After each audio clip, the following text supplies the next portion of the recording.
You're going to perform the final show of the Bluestagen of Rother tonight. Have you ever heard about this festival before? I have heard of the festival, yeah. I'm very excited to be here. It's an honor.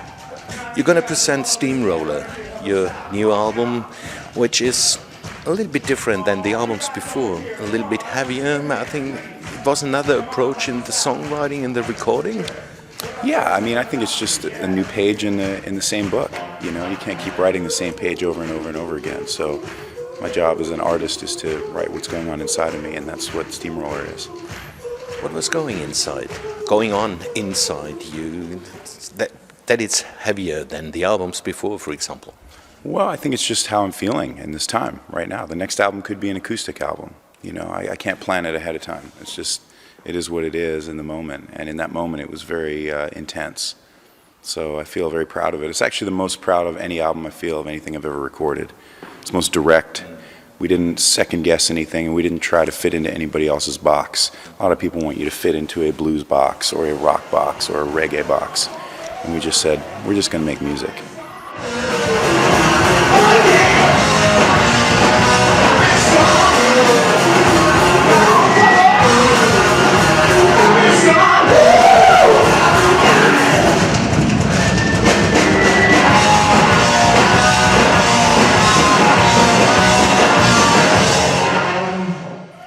Now you're doing your own thing. You started out, you had some mentors or people you've been working with, Jeff Healey, Yeah. Melissa Etheridge, quite other boxes to mention your word for it. But I guess it was quite a helpful school for you. Absolutely. I like to use the word school. I mean, my goal ever since learning how to play guitar and learning how to sing and still trying to learn how to play and sing has always been to do my own thing as an artist. And these incredible opportunities came up. When I first started with Jeff Healey, I'd already signed a record deal.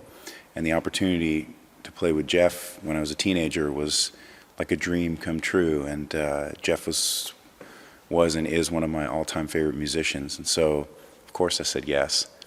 And it was like going to university, you know, and studying for a degree with him. And shortly thereafter, I worked with Uncle Kracker in America, who had a #1 hit for 28 weeks. So I got to enjoy that kind of, that kind of energy, which was really intense. And then that led to meeting Melissa Etheridge, who's sold 30 million albums around the world. And, you know, we got to play on the Oscars and the Grammys, and it was, you know, an incredible learning experience as someone who I admire very, very much. So all of these were like going to university and getting a degree, maybe getting a master's degree, and hopefully getting a PhD or something, you know, and continually studying and trying to learn from these great artists.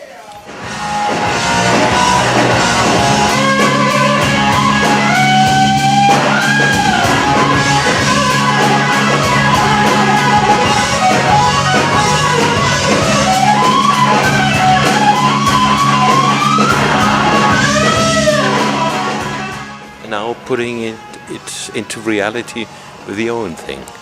Absolutely. I mean, I've been doing my own thing all along behind the scenes, but I think at a certain point, it became really clear that, you know, as much as I enjoy spending time with these other artists, I need to do my own thing 100% of the time. And so when people ask now if I want to work on their album or play with them, I say no. Last question, Philip, because you're having this Strat with you. Oh, yeah. And what's, I guess it's your instrument. What's the special about it?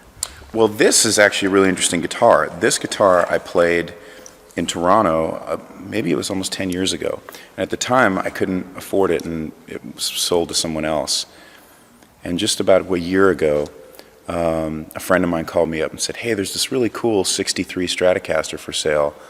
He goes, I think you might like it. My friend Mike in Toronto. And I said, oh, no, I'm not really looking. And then he asked me again a few weeks later, and he said, you know, it's got this really strange sunburst finish where there's a lot of black on it. And I said, hold on. And he told me a little more about it. I said, okay, tell him it's sold. So I just bought it on the spot, and so it came back to me. And this is, I have another Stratocaster upstairs that I play a lot as well. But this one I've been spending time with and really working it in. So, yeah, really grateful to have this instrument. And this is my favorite song on the album that I wrote for my wife, and it's called Marigold.